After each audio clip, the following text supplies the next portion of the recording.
guys, good morning. So ngayon guys, magre-repair tayo ng alternator. Starter pala to guys. Re-repair tayo ng starter. So ang issue nito guys ay naglalagotok lang. So titingnan natin to kasi pag naglalagotok lang, minsan ito naglulos din, pero mostly dito sa starter motor. So titingnan natin to kung anong nangyari, bakit naglalagotok lang. Tingnan natin kung bakit naglalagotok. Oh, nagkalat na guys, walay na. So yan, ito yung fork nya.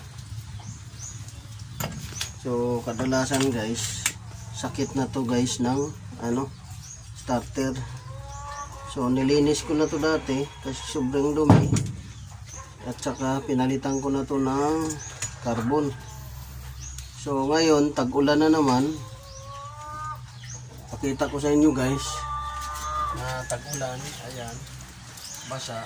So ito yung nangyari, malalabas na naman yung mga sakit ng starter.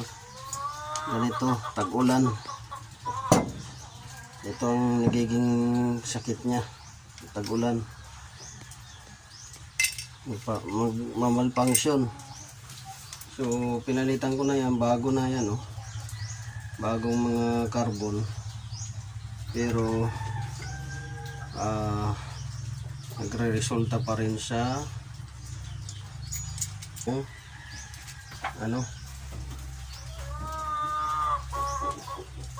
so dandahan lang kayo nito guys, kasi tumatalsik to, itong spring yan.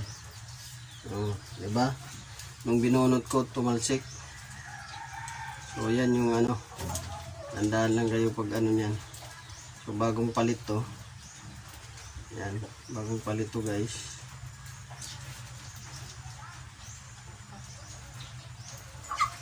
Carbon, bagong palit. Pero check natin dito. So yung loob, okay naman yung loob, pero check natin kung short. Pero umiikot to kasi guys, pero mabagal ang ikot. So bagong carbon na yan, ayan, bagong carbon. Bilis nga mapudpud siya, oh, dahil kaka-start pudpud na kagad. Bagong carbon yan, bagong palit yan. Pinalitan ko dati kasi ayaw nga umano. So ngayon parang sumasayad na rin siya dito, oh. Sumasayad, oh, ayan, sumasayad siya. So may na rin yung alog na rin yung bearing. Ito, sumasayad, oh. So ito wala naman siyang putol. Tsaka maganda yung field winding niya dito sa stator. Bagong carbon. So mostly talaga guys pag tag-ulan, ito ang mga sakit. Hard start, minsan talaga ayaw mag-crank ng starter. So lalo na pag nababasa, dati nabasa to kaya nilinisan. So ito yung natin ayusin. Ito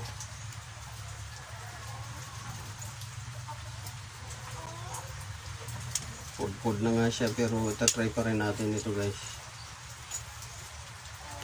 Itatry pa rin natin, tapos ito bubuksan natin. Ano ba yan? 5 minutes? Ha? Yeah.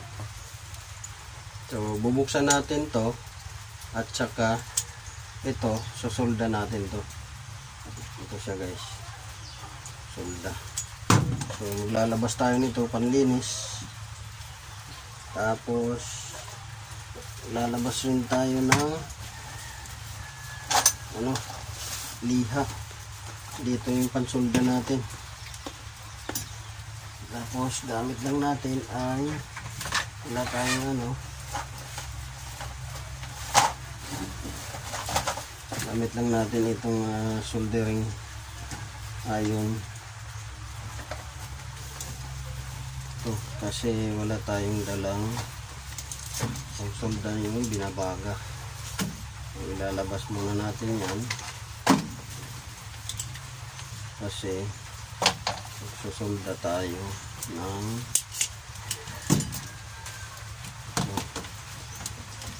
lalabas natin muna yung mga gamit natin para magsolda tayo. So ang gagawin natin guys, ito bibuild up pa natin to, tapos ito bubuksan natin to. Ito bubuksan natin, titingnan natin yung contact sa loob kasi minsan hindi siya lumalagotok. Titingnan natin, tapos ito bibuild up pa natin yan. Okay, yan yung kadalasan sakit ng mga starter.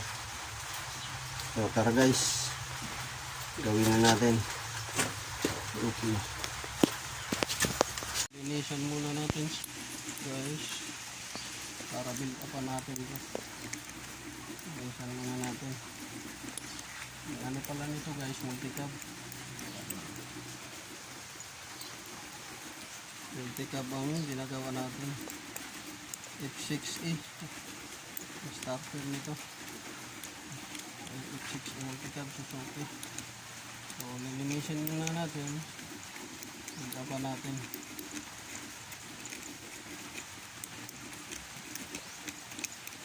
Kailangan lang pag buhara ka minuto ang panay mo, tapos matag-isa minuto, tapos patay na naman.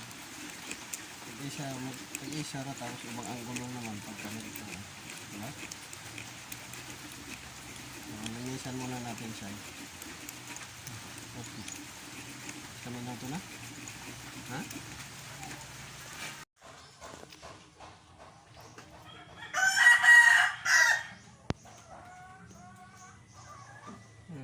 Ito yung ano, dahilan, loose contact na.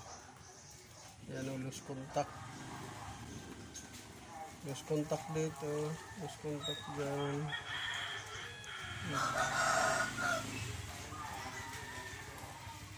Contact solenoid.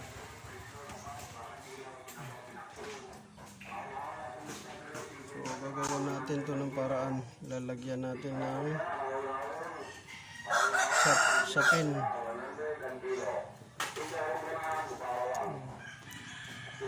Lalagyan natin yung sapin kasi loose contact.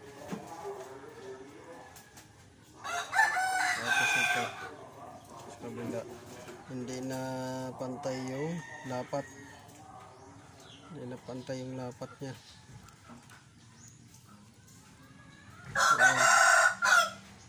Yan yung gagawin natin.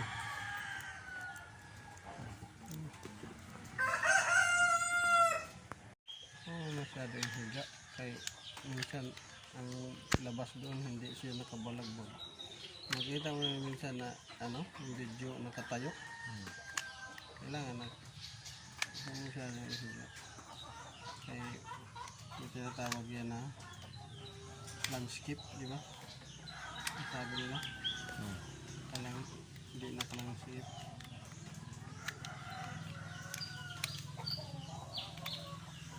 Ipakita mo yun, kumputin mo yun.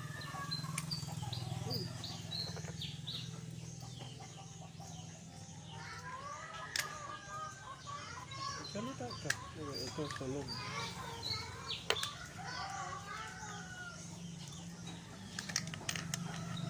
Alangan naman.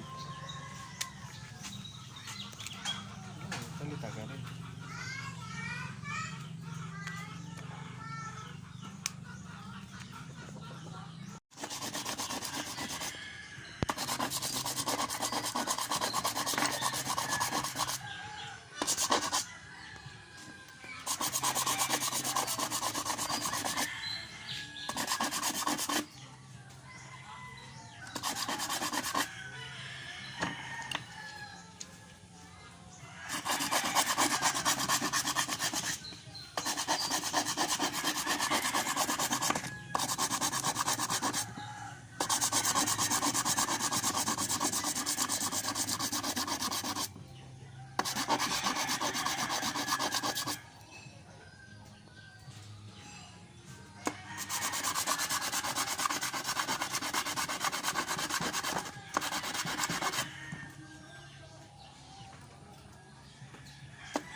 tinanggal.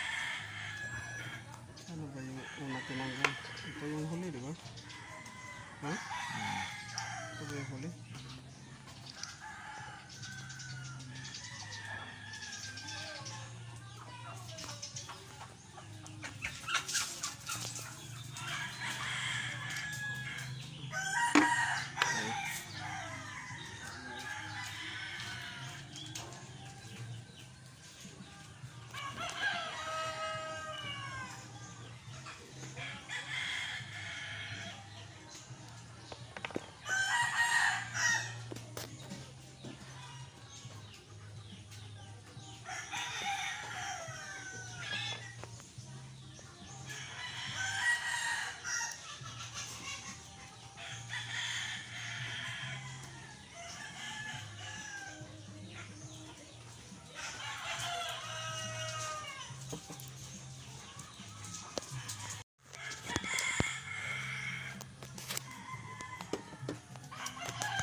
Ano po?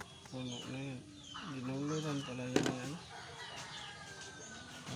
Dinuluran ni Mangga. Binura niya nga lahat ng game niya eh. Para lang dun. Gustong gusto kasi niya. Maganda kasi. Nilalaro din namin yung ito.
make